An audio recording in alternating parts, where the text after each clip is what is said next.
Hey guys, we made it to season 5 of the Us People podcast. I'm your host, Savia Rocks, and in this season, we aim to empower and embrace creativity through diversity as we dive into the fascinating stories and experiences of a diverse range of individuals, highlighting their unique perspectives and creative endeavors, from artists and entrepreneurs to innovators and activists. We celebrate the power of diversity in driving creativity and fostering positive change. Join us as we engage in thought-provoking conversations like I made myself intentionally homeless in pursuit of my purpose. We're aware that a lot of people want to present and they were in my position, and what's worse, they weren't a white male, which is a joke that's even still a thing. I think my family never ever say you can't do something, so full of support for whatever dream. If I said tomorrow I want to fly to the moon, they'll probably say I wish you all the best, Mel. So guys, I just want to say thank you for supporting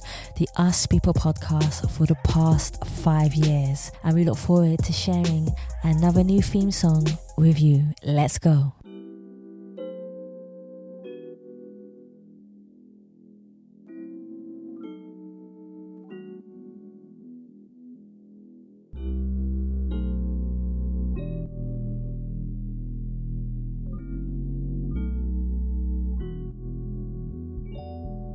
To overcome a lot of obstacles just to get. Hey guys, and welcome to another episode of the Us People show. I'm your host, Savia Rocks, and today I'm humbled. We have been speaking in the background and it's been absolutely beautiful. I have Chib here with me, who is the CEO, scientist, engineer, and entrepreneur. Chib, I want to thank you so much for taking your time to come on the Us People show. How are you? I'm great, thank you. Savia, it's a pleasure and an honor to be here. Thank you. Definitely, most definitely. So my first question for you is, could you tell us about your background of where you grew up and how that influenced you to be the person who you are today?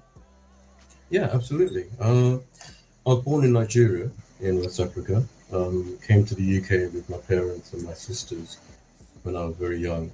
And I remember, I think I remember, but I'm very aware that it was a very different environment being in the UK. And it really struck me that, things like there was a change, there was something different.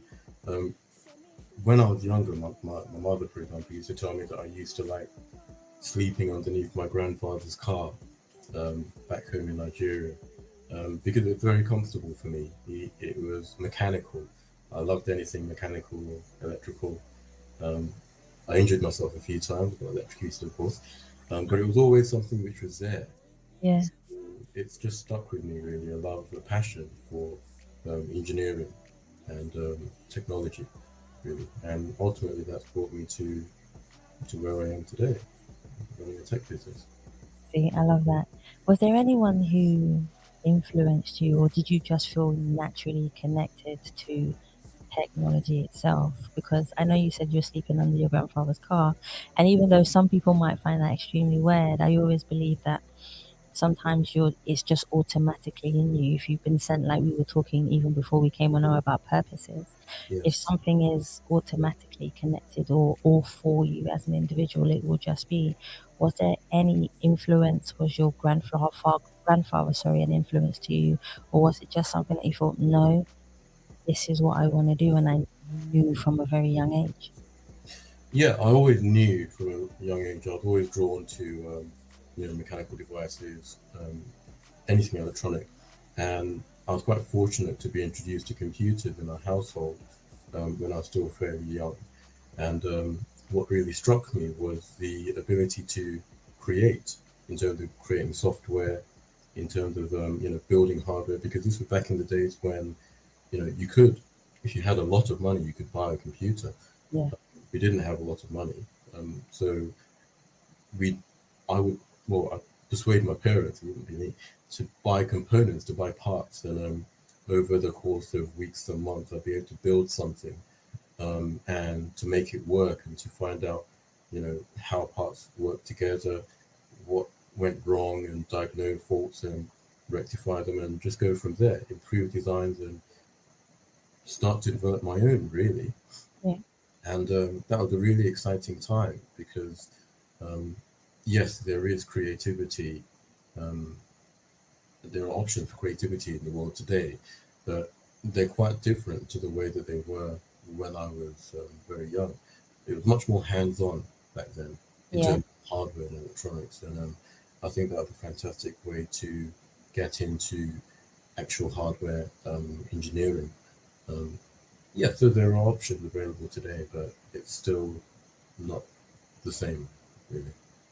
It's one thing I've noticed is technology is changing rapidly.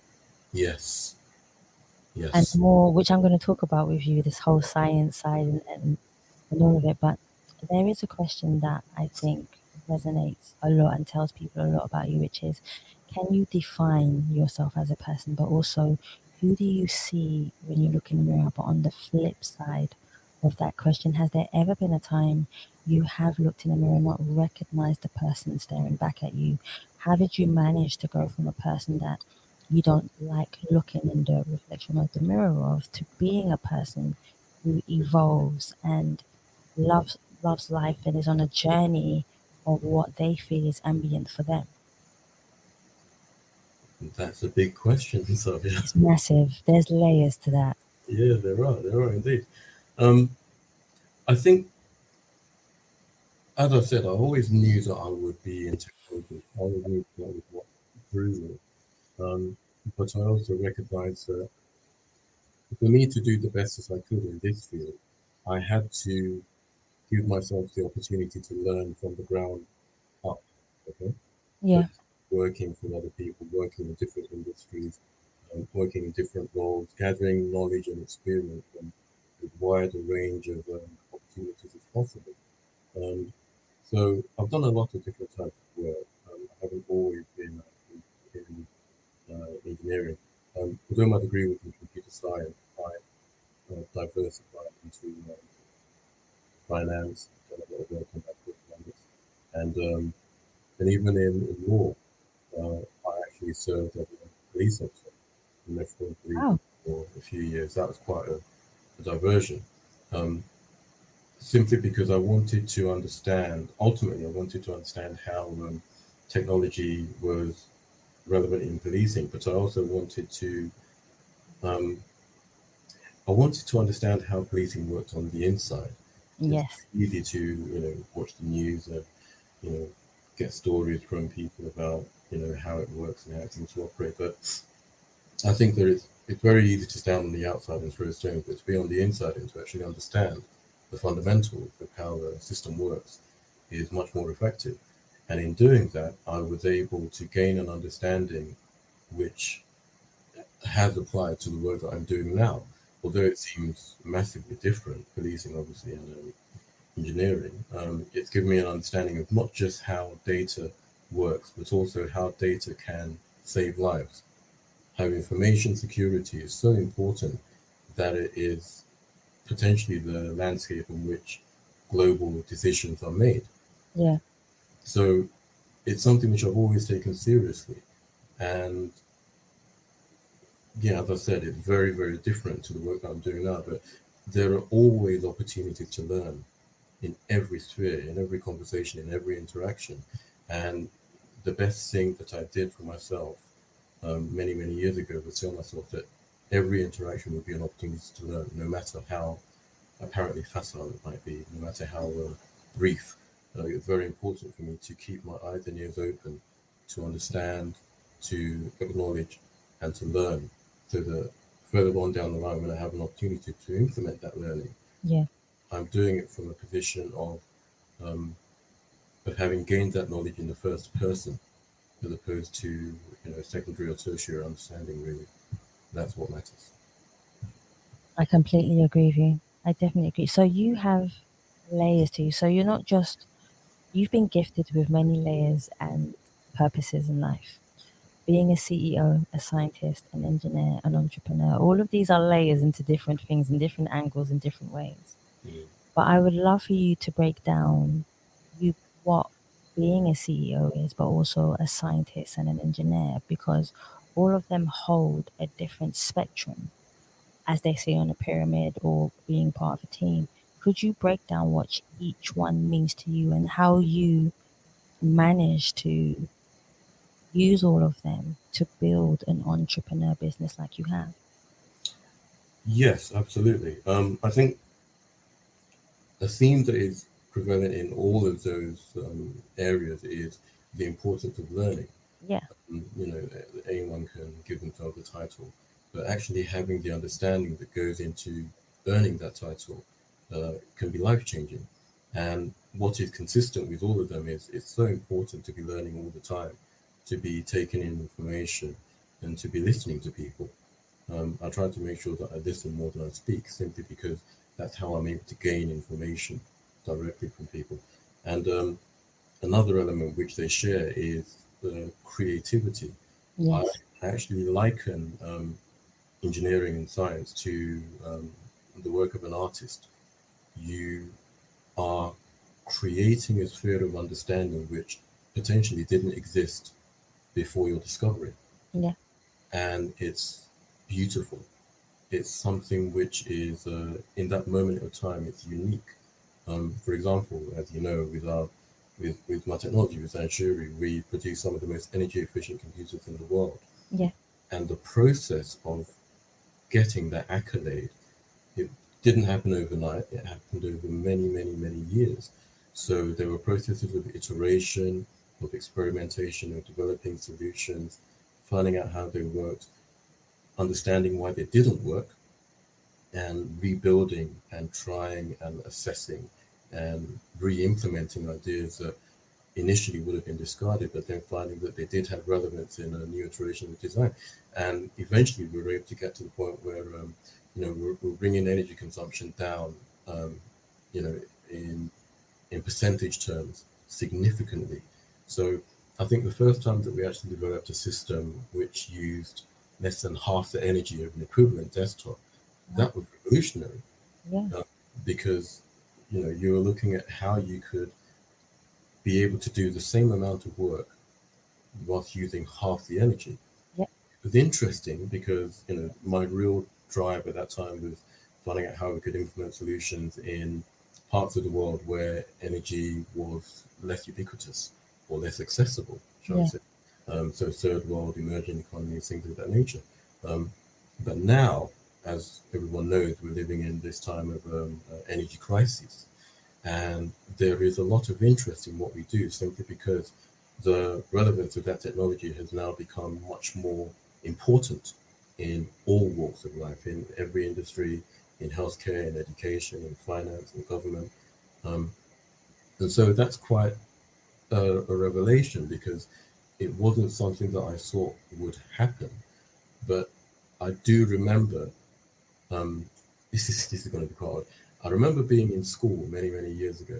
I'm not going to tell you my age, that'd be horrible. But I remember being in school and learning about how, you know, oil was refined and basically having originated from dinosaurs, having become extinct all those many millions of years ago. And what struck me, because I remember I was probably about 9 or 10 years old, what struck me was this oil is a finite resource. It's an absolutely finite resource, because there will be a point in time where it's not going to be available anymore. Yeah. So, and I was very young. I was definitely 9 or 10 years old. And I remember thinking, why is the whole world not doing everything in their power to find an alternative solution? Because when that runs out, if the whole world is dependent on it and haven't found a alternative which is abundant, clean, reliable, accessible globally, then is life supposed to grind to a halt? I think that was horrifying, and the rest of the world just seemed to go along, just along its merry way. But back then, I absolutely knew back then that this is a problem that I have to solve. And it's been really good to have had that revelation quite early in my life, because it allowed me to stick to it. It allowed me to keep pushing, to keep trying, to continue experimenting, even when it looked like it would be impossible. It was always possible to me, and now it is real. Yeah. One of the things that I'm really big on is climate change, and I know you are too. Yes. So, in your opinion, how do you believe that the scientific research to contribute to climate change, to improve the knowledge and motivate impact within change, what do you think about climate change, and how do you feel we can change it as individuals in this world? Because it's not, we can start with ourselves. I've always said that. We can start with ourselves. We have to look in the mirror, start with ourselves. But how can we do this globally to create sustainability, to create climate change? So we know we're in a crisis. We know we are. Yes. But how do you believe we can change that? Because if you had an epiphany at such a young age, and now doing all the hard work that you have done, how do you feel that we can change things further, but together as a unity? Yeah, I think it's fantastic that recycling is now so widespread. Yeah. I think it's fantastic that things like LED light bulbs are being implemented and solar panels are appearing on roofs all over the place. And so there are changes that people are taking which are contributing to the improvements in addressing the issue of climate change. Yeah. Electric cars, for example, that's an interesting development, but I'm not sure if that is actually the way to go because Yeah. the electricity has to have a source. Yeah. And the amount of energy that goes into building the cars in the first place is horrendous. So that's not necessarily the best solution. Something which would be better would be finding ways to develop solutions within much smaller ecosystems. Yeah. For example, if I were to go food shopping, it would be wonderful if I were able to buy food which is locally sourced quite easily. It would be wonderful if I were able to travel, to every place that I need to go to within reason by bicycle. It would be great to, yes, okay, having a car is fantastic, but if it's convenient and safe to travel by bicycle, I think a lot more people would do so. Yeah. Yes, okay, there are some cycling superhighways in London, in the UK, for example, but they're not quite as widespread as they could be. It should be much easier for people to move around than it is at the moment. There should be much more freedom to find alternatives which are not going to place, massive restrictions on people's ability to live and to work and to communicate. So yes, I think it would be great if things like that were put in place. I think it would be great if agriculture was something which is understood as not having to be somewhere over there, but if we were able to demonstrate to our children, for example, the importance of actually growing food in our back gardens, if we're so fortunate to have back gardens, and to actually maintain a plot of land, and to actually take the time over that period of months and years to understand how it is that food is sourced and how vegetables are actually where they come from, what they mean, how they can be continue to propagate and sustain life. And the same with farm animals, with small scale animals. I think that farms should be much more widespread. They don't have to be these large areas on the outskirts of the society. I think that if it's something which is made much more available and accessible, even in schools, for example, it would make a massive change, because then you'd have the younger generation having first-hand knowledge, not on the basis of a random field trip, once every couple of years, but every single day that they're in school, they're involved in doing something that's going to contribute to the betterment of the world. Yeah. And if it's implemented in them at that early stage of life, then it's much more likely to remain with them as they grow older. So yeah, things like that. It's not going to change overnight, but those would make a real difference to the issue of climate change, as opposed to the rampant political discourse that we are witnessing in the world today. I can tell by when you even just look down for a second and you just said the word political. It is political. Unfortunately, yes, and it shouldn't be, but it It, is. it shouldn't be, but there's also things like power that contribute to it. And we can also really talk about politics for a very long time. But there's there is important work that I know you are doing very much so when it comes to being a scientist or sustainability or digital security Of course. plays another major part in the world. How do you feel about digital security, but also what are the emerging cyber security threats and vulnerabilities that organizations need to particularly be mindful of in today's digital landscape? Of course, yes.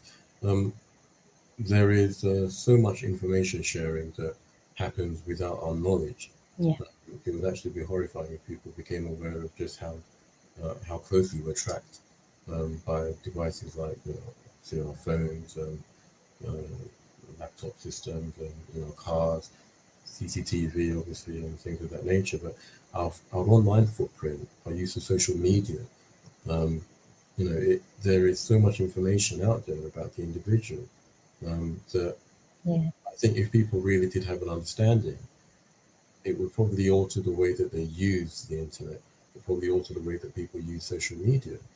Um, One of the things that we are involved in, aside from the development of energy efficient computers, obviously, is uh, data warehousing. As in, for example, this is one of our server rooms, and we have you can probably see one of our data servers right behind me.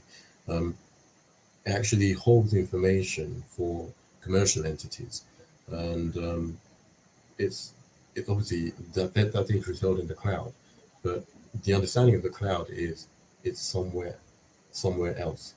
yeah, Whereas if we actually know that this data is so important, which it usually is because that's why people go through the trouble of saving it, um, who else has access to that data? Who else exactly. has access to the cloud? Wouldn't it be better if we have our own clouds, as in our personal clouds, and we can choose what we want to share, we can choose what we want to disseminate, and we can choose what we want to keep to ourselves, really, whether that's the individual, whether that's the family, whether that's on an organizational basis, instead of having we're not so much in an information free for all, but the reality is that data theft is so widespread that it almost needs an entire revision of the industry in order to bring back some sense of normality.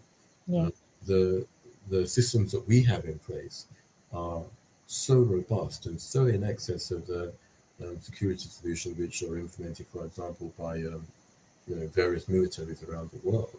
Um, it's actually incredible, but it's what we have to do to give our clients the kind of data security that we would want for ourselves, really.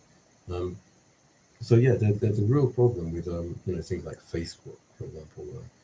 Forgive me for yeah, naming one entity, but there is so much information out there, and it's so difficult to completely remove data that you don't want out there. Um, that I think people would think twice about, making the mistake of using it as widely as they do. Um, and yeah, it's. I think it's going to get worse before it gets better, unfortunately. that's always the case. Yeah, yeah, it really is. I think that there's going to have to be something. Hopefully, there will be. But I think there's going to be a point in time where people recognize that this is actually excessive, and we have to do something at the individual level to actually address this. Whether that's making more mindful use of these devices, um, being aware of you know what happens when we hit send on a post on Instagram or Snapchat or things of that nature. Our young people are being drawn in by the likes of TikTok, Yes, and it's just not it's not the best use of time, and it is a massive time sink as well. Not to mention the data security issues implicated in that. So yeah, it's a many-headed tyrant, unfortunately. But yeah, I don't think that people recognize just how much information is leaking out every single day. Talk to me about your company more. This is something that I would love to know about because you've decided to do so much around, like I said, the computers and it being energy efficient. What made you decide that this is something that needs to be done in the world to help? Say, for example, there's Mac and there's Windows. There's so many types of computers now, but all of them do take a lot of energy.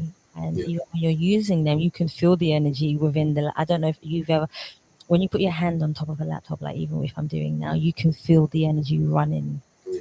through the First laptop. And operation. exactly. Mm. So there's so much energy running. What made you decide that this needs to be done Yeah, in yeah, absolutely. organizations? Well, as I said, that realization I had when I was 9 or 10 Yeah, regarding fossil fuels, that was really at the crux of it all, because I believe that I spent a lot of time thinking. Obviously, we had a quick chat before the yeah, interview started, and in that thinking, I realized that you know information is going to become incredibly valuable. it is. Yeah, And this was the revelation that I reached again, many years ago. So why not be in a position where you are able to do something positive regarding that information? Things that are becoming increasingly valuable um, are obviously minerals, water, and information.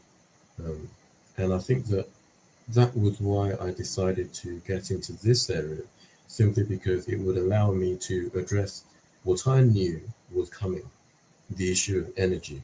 That's going to be a massive concern, and it is now. And the issue of information, data, and security, um, and it is now.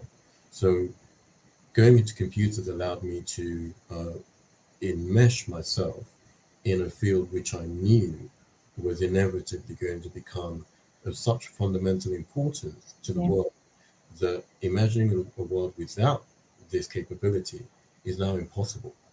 And I was very aware that that was more likely to happen than not. So I wanted to be in a position where I could capitalize on it, not simply from a fiscal perspective, but also from a position of being able to positively impact the world, to have an understanding and not to be misled by individuals, organizations, or governments. Um, so the yeah, best way that we can equip ourselves to understand what's happening is to learn as deeply as possible, not simply to uh, not simply to just do what we're told.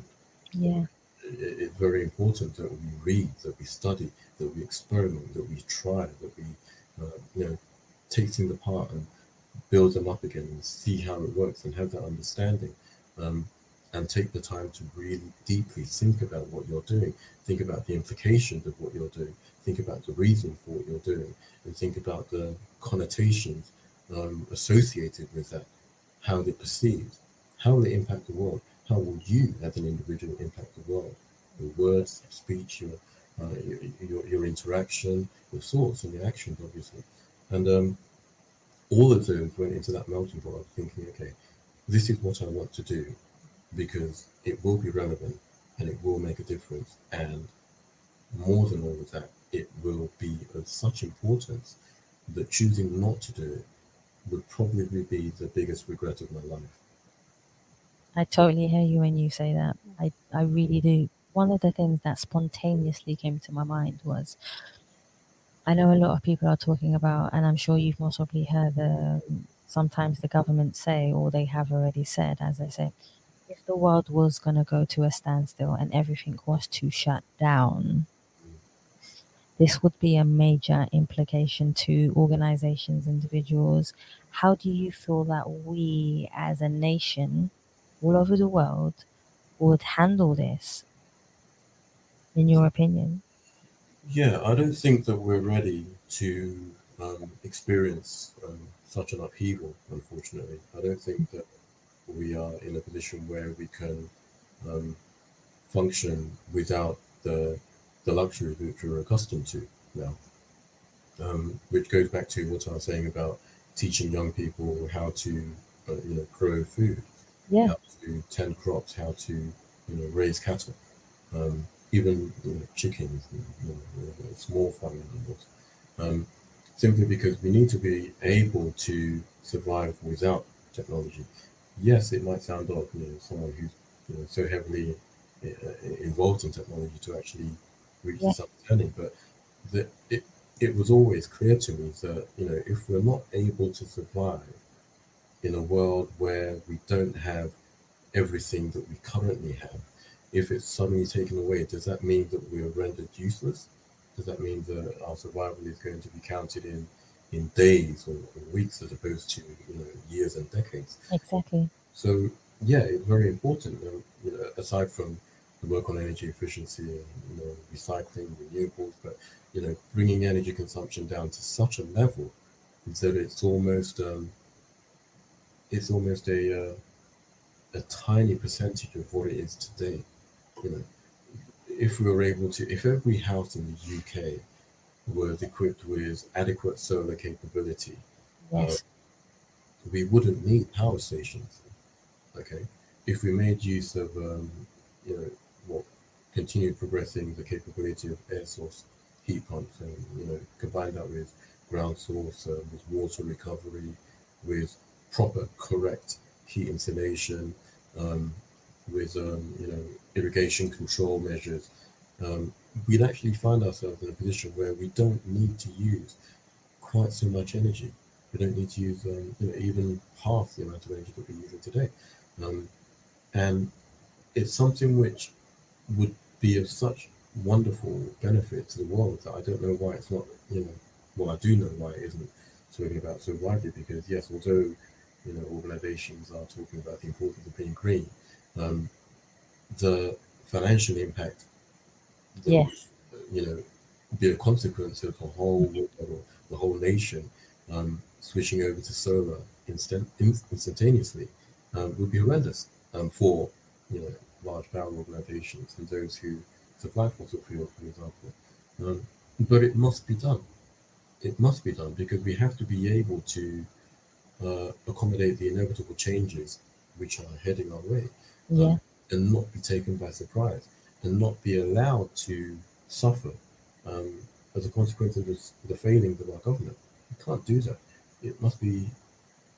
It must be embedded in us um, to be able to stand on our own 2 feet, to help our fellow man and woman, to actually be functional human beings, to actually live the word society as opposed to just use it now and again. And I think that's a real problem. It's something which, if it's addressed properly, would literally change the landscape of the world. Yes. Really would. At the moment, the way that it's heading, um, people are so dependent on technology that they're not interacting the way that they used to do even a decade ago. That is true. Yeah. Now, technology is important and it's relevant, which is why I'm involved in it. But I also recognize the importance of human interaction, of communication, of discussion, of learning, of compassion. Yeah. And I think that those are elements of society that seem to be falling by the wayside as a consequence of the onslaught of technology, when the reality is they can coexist. They absolutely can. It doesn't have to be one at the expense of the other. Um, and so I'm trying to be part of that change, that positive change for humanity.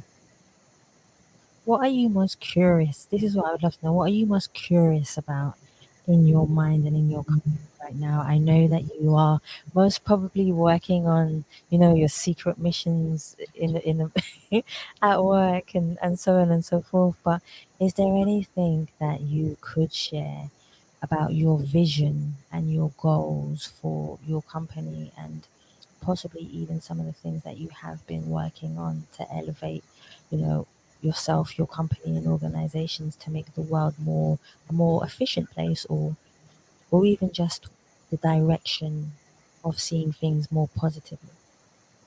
Yeah, we're always working on enhancing our technology, on developing new patents, Yeah. and expanding our reach. At the moment, we do distribute products all over the world.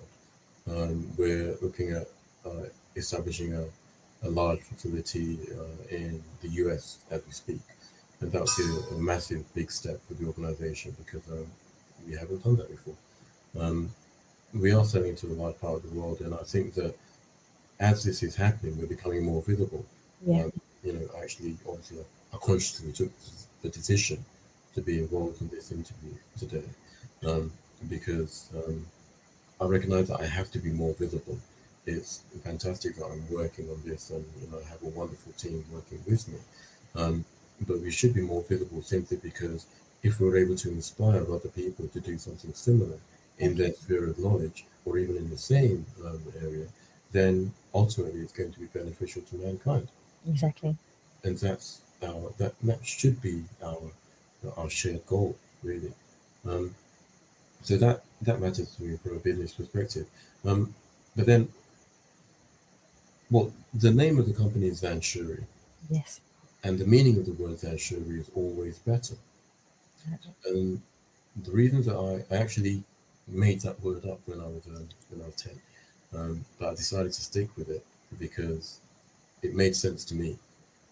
And the reason that I went with the meaning of always better is because I believe that you're never at a point where you can say, right, I've done everything, it's fine. Yes, I agree with you. Further. No, Yeah. you should always be looking to improve. So yes, we're improving our core technology, we're improving our capabilities, but I also think that if we can inspire people to improve themselves, that's where there's real gold. So aside from the work that I do, I really do push the importance of awareness around personal fitness, around health, around awareness, around compassion, around interaction with one another on a deeper level of understanding. The only way that we can get better is by recognizing our faults and choosing to address those directly, no matter how painful or discouraging it may seem initially. The ultimate goal is to be a better version of you. Yes. You're not going to achieve that by by ignoring what it is that needs to be addressed. You're going to achieve that by understanding what you can improve in your life, in you, in your interactions, in your discussions, in your writing, in your thinking. And if we can persuade people to continue to improve themselves, to never see a point where it ends. It doesn't finish at school, it doesn't finish at college, it doesn't finish at university. It's continuous. So I like to be able to learn about new things as much as possible every day, whether it's agriculture, whether it's politics, whether it's medicine, whether it's finance, whether it's technology, whether it's law. I appreciate the fact that there is always going to be information for me to take in, and I'd like to live as long as possible so that I'm able to learn as much as possible. So if I want to do that, I have to be as fit as possible. I have to maintain myself, and I have to encourage my family to do the same. And obviously, by expansion, our peers, our friends, our church group, our colleagues at work, everybody who interacts with me must benefit of the consequence of that interaction. Yeah. So then there is a greater likelihood that their interactions with other people will be beneficial going forward. So I don't always achieve that. You can't please everybody, it's impossible. But it's something that I aspire to, not just in business, but also in life. I completely agree with that. Life is a journey within itself, and one of the things you said that stands out automatically was you can't please everyone. But sometimes I always say you wouldn't want to, because that's what makes you uniquely different, is that you're different from everyone else, and not everyone's going to agree with your policies, your terms, who you are, how you look, as we spoke about before. So these are all things. But connecting to that question, if I said to you, we are constantly getting judged by how we look, Yeah. what we say, how we speak, like I said before as well. If nobody was judging you, what would you do differently in the world? Wow. If nobody were judging me, I think I think I think being able to run your own business is a massive honor. It It is. really is, because it's a big step to take. Yes, getting into work and being an employee is fantastic, and having a guaranteed paycheck is fantastic as well. But just how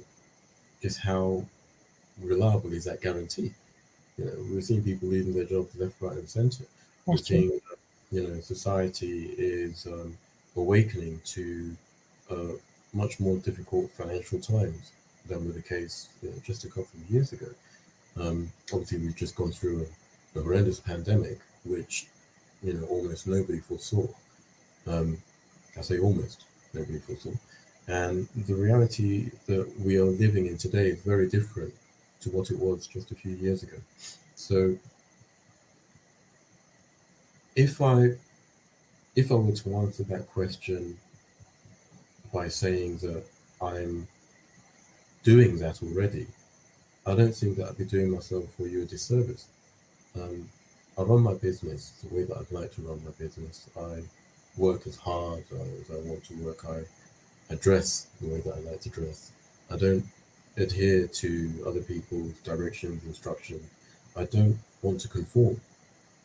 I've gone through all of that already. It's been fantastic to be able to enjoy the spoils of a progressive and successful business. But the reality of success is, what does it mean to you as the individual? It's wonderful to be able to have nice cars or watches or houses and so on, and that's wonderful if that's important to you. But for me, what's important to me is freedom. I'm able to live my life on my terms.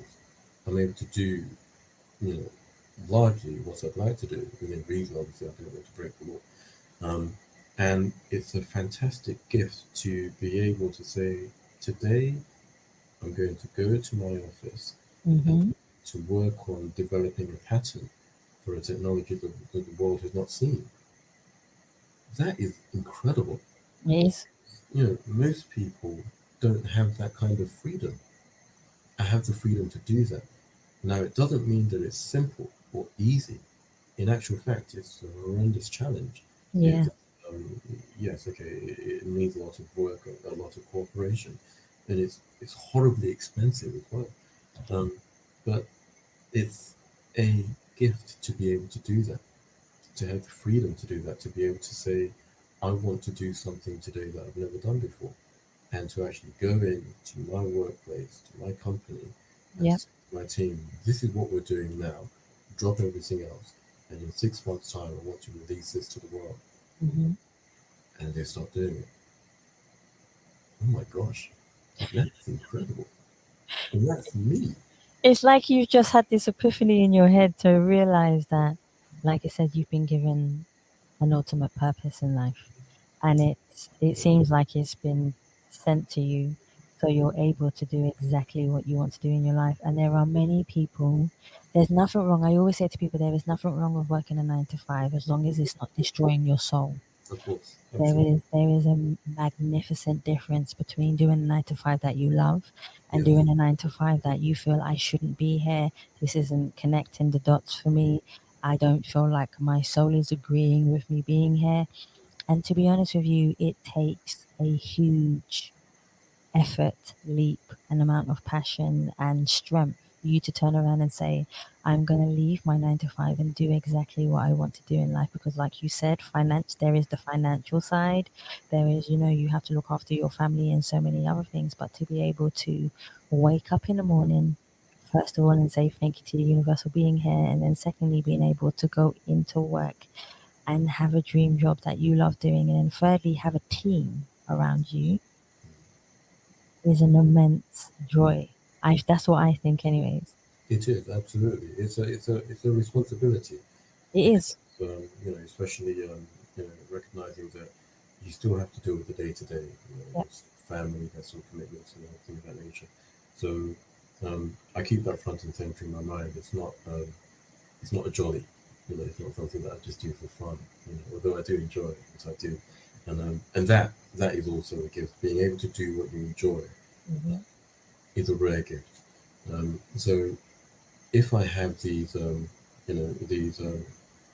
opportunities given to me, then I have a responsibility to use them as well as I possibly can. Yeah. I have to do my best. So I have to do my best every single day. So yes, having that understanding when I was very young was fantastic, but it was important to build on it, which is why I had to do the work in different industries, why I had to take on the 9 to 5. I recognized that there would be, an element which would be beneficial to my ultimate goal in everything that I was doing. So moving to the point where I am today has, as you said, it's been a massive risk. I've had a lot of losses. Lost, um, I've lost a home. I've lost, my finances. Things have been very bleak at times, and my first marriage fell apart. I ended in divorce, simply because things got so difficult in launching the business and trying to get it off the ground. But I'm happy that I did it now, because it's worth it. It's proven to be worthwhile, and I can see the trajectory that the business is moving into, and how it's going to positively impact, the world, society at large. But yes, had I realized just how hard it was going to be, I don't know if I don't know if I would have done it. To be quite honest, I think you still would have.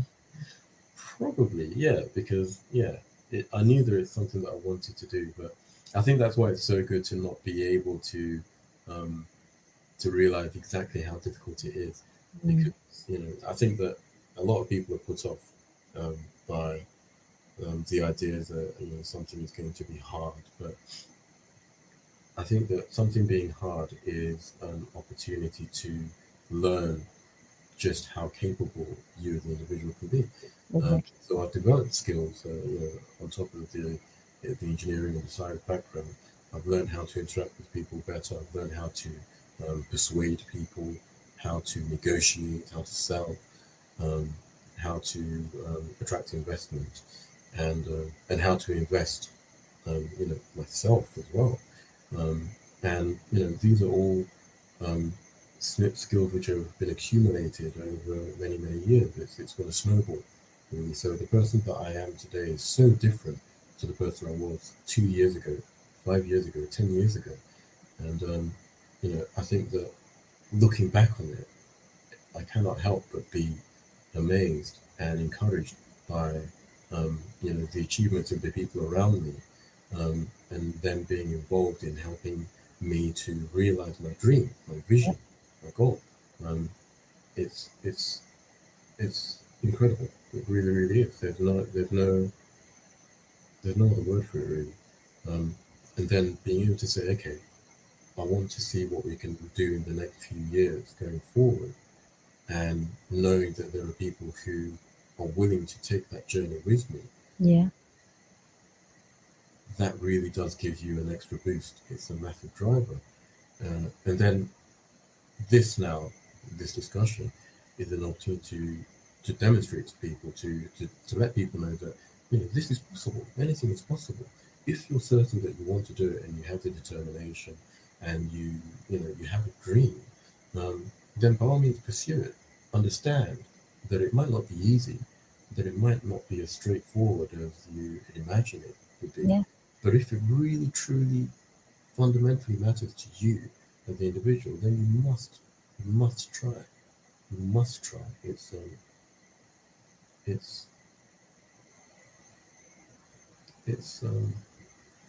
central to my psyche, to the person that I am, that I do push myself as hard as possible.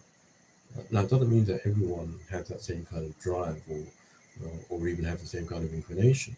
But if something makes you passionate, makes you determined, makes you say, I'm just going to try a little bit harder than I did before, then you have a responsibility to execute on it, not to leave it for another day, not to say, well, perhaps it's not for me. Because I think that there are a lot of horrible things in the world today. Yeah. A but one of the top 10 must be regret. Yeah. Up there. Regret and disappointment. That's what I think are the two top ones. Yeah, absolutely. I wouldn't disagree with that. Definitely. That's what I've always seen a lot of regret, disappointment, and trauma seems to hold people back immensely. Yeah. Every time I talk to someone, I always look at the whole picture of someone, and I don't judge, because judgment I feel is a tool for disaster. It is. And I feel it's a tool for disaster, so I definitely don't judge. But something that tallies into everything that you've been saying, and I think we all look for this at some point in our life, is peace. So my question for you is, when was the last time that you have felt totally at peace with yourself?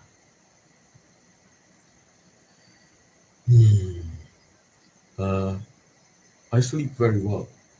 I sleep very comfortably. I know the way you said that. Yeah, because I think that I fully agree with holiday vacations and relaxation and spa sessions and things of that nature, and I do partake. Yes, absolutely. But I think that no one can push us harder than we push ourselves. That is true. Yeah, and if we are pushing ourselves to execute on an idea that is important to us, and we're doing it to the best of our ability, if we're doing that every day, then you are going to sleep better. You are going to become very familiar, well acquainted with peace in your small sphere, in your domain. Obviously, I can't speak on massive geopolitical issues, but as in terms of what's relevant to the individual, I find that if you're able to do your best, if you're able to work hard and know that you are working hard, know that you are doing your absolute best at times, then that makes a real difference. And if we were so blessed to be in a world where everyone is actually doing their best, is working positively to give their A grade to the world, if everyone were doing that, the world would be a massively different place. It would be unrecognizable to what it is today. So yes, peace is fantastic as a goal and something that we aspire to experience. But I think that we rob ourselves of the facility and the freedom to enjoy that peace on a regular basis by not forcing ourselves to work as hard as we know we are capable of doing. I think that's really something which is very important, and it works for me. So I can only speak about what I know works. I can't speak for other people really. You celebrate your wins. A lot of the time we work so fast because we're in a fast-paced environment, life. Do you celebrate your wins? Every time so far I have asked this question, I have received a no. But I'm going to ask you, the reason why they say no is that they don't celebrate their wins is because they say they've got so much more to do. So celebrating your wins, they feel, is a waste of time because they've got so much more to do in life. Do you celebrate your wins no matter how big or how small they are? I do. And I think it's very important, because if we're not celebrating our wins, then eventually you're going to get to a point where you start to lose motivation. Yeah. I think it's important. For example, when a child does well at school, or achieves something, no matter how small, it's important that they receive that positive reinforcement from their parents or caregivers. So as we're growing older, as we're doing what we're doing in our lives as adults, as functional human beings, I think it's important that we do actually allow ourselves to appreciate a job well done. For example, here, you probably see the guitar in the background over there. I do enjoy music, listening to and playing music, for example. I like to, if I'm not working, I'm not working. As in, I'm not thinking about work at the back of my mind if I want to do something else. if I want to immerse myself in something separate from work, the best way for me to do that is to know that I've done what I set out to do in work, and then I can then compartmentalize that and focus on something else, whether that's my church, my family, music, friendships, exploring, hobbies, passions, anything of that nature, really. And so every day, just as important as continued learning is continued continued positivity, really, for the individual, yes, for ourselves, but also for the people around us. And by encouraging people and by supporting people and by recognizing when they've done something or they've overcome a difficult hurdle, an obstacle of some sort. Even if that's I don't drink or I don't smoke. That's just me, really.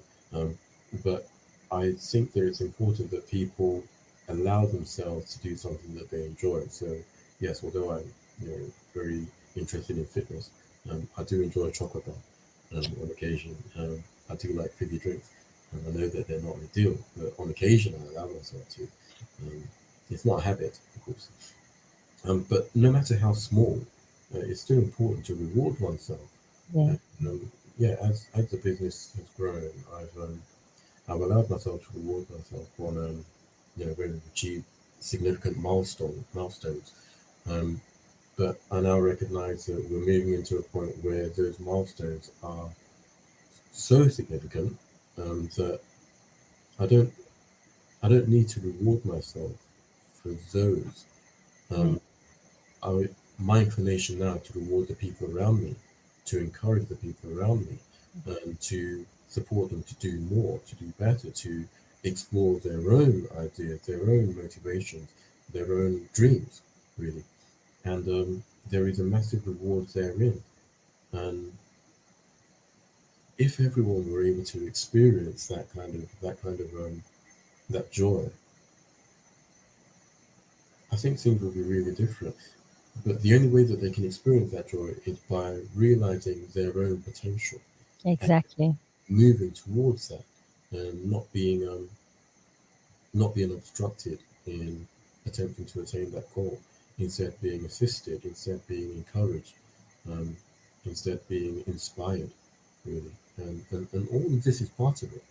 All of this is very, very important because, without that kind of positive inspiration, positive motivation, why would we do anything? There has to be something in it for us. It's not selfish to have that understanding. It's simply a recognition of what it is to be a human being. Yeah. Even if it's simply to get a nod or a thank you, it's absolutely worthwhile. But you have to know what it is that you're heading for. So, yeah. I'm glad that you said it. You're the first person to say that actually you do celebrate your wins.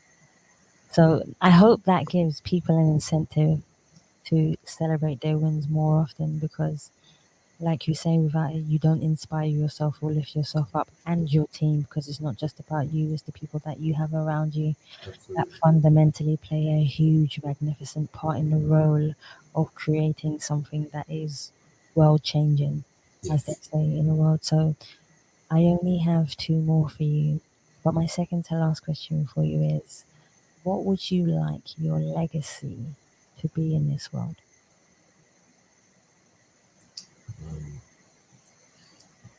You really don't ask small questions, do you? No.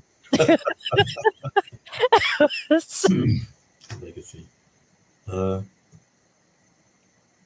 I think there's a lot of weight to the word legacy, but I think knowing that I've inspired someone to dig a little deeper, to push a little harder, to try, I think that's a much more significant legacy than any monument or building or bridge even. Yes, give to charity, yes, I'm involved in philanthropic activities and I'll continue to be so inclined.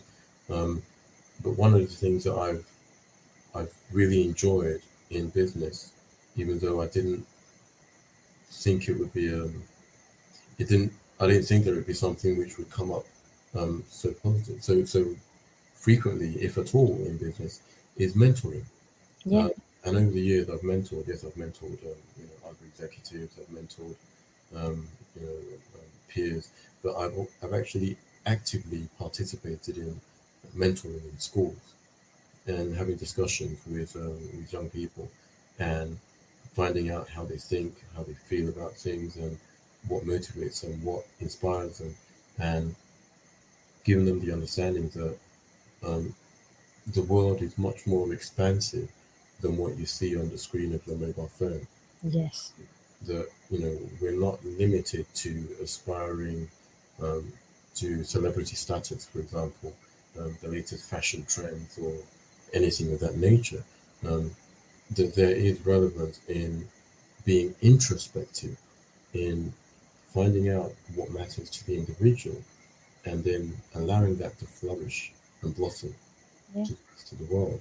And if more people are inspired to do that through seeing what we as a company can achieve and have achieved, then that would be a fantastic legacy. Of course, I want my family, I want my children to push themselves and to learn what they're capable of doing and what really interests them. I don't expect them to walk in my footsteps. I expect them to soar. I expect them to spread their wings and to find their airstream that is relevant, that resonates with them. And that would be the ultimate legacy. If more people are inspired to exploring capabilities in engineering, in science, in art, in music, in any sphere at all, simply by hearing me speak or recognizing that this small company, which was started in a broom cupboard in London, has now got global reach. I think that that's relevant. I think that that's a legacy, and I think that that is going to be what I would really like to achieve. I want to know that people have been able to do more than they thought they were capable of doing, simply because they heard voices like mine. I think because you've already said it, you've already manifested it. Thank you. Nice. That's literally it. So my final question for you is, I would love for everyone to be able to contact you or find your company or just find out more information of what you do and how you do it with your team. Please let us know where we can find you. Yeah, the company name is Zanshuri, and we're on social media. We have a website. You can Google us, Zanshuri. You can Google me. You can learn more about me therein. And yeah, I'm always happy to hear from people and organizations who want to join me on this journey. See, this is where I say to you, Chib, thank you so much for taking your time to come on the Ask People show to show your vulnerability, your calmness. Tell us about your company, your team, but most of all, just authentically be yourself. Thank you so much. Thank you, Samuel. You're more than welcome, guys. I want to thank you so much for listening and watching the Ask People show. And please remember, you can subscribe and leave us a review on any channel that you choose. Also, please connect with us every Thursday on Apple TV, Fire TV, Freeview, Channel 271, YouTube, LCBN TV. You can also listen to us every Wednesday on Heart Songs Live at 9 p.m. London time or UK time. You can also hear the Us People podcast, which is pre-recorded every Tuesday for you guys to listen to. You can check us out also on the Us People podcast website. Guys, this is where I say to you, thank you so much for listening. Stay happy, stay positive, and as always, please continue to be kind to one another. Guys, take care.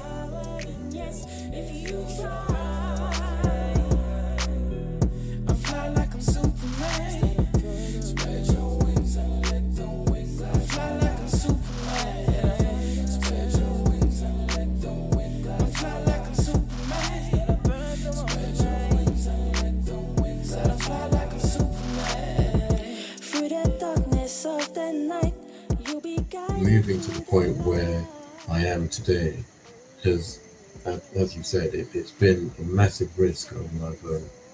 I've had a lot of losses. I've lost a home. I've lost my finances. Things have been very bleak at times, and my first marriage fell apart and I ended in divorce, simply because things got so difficult in launching the business and trying to get it off the ground.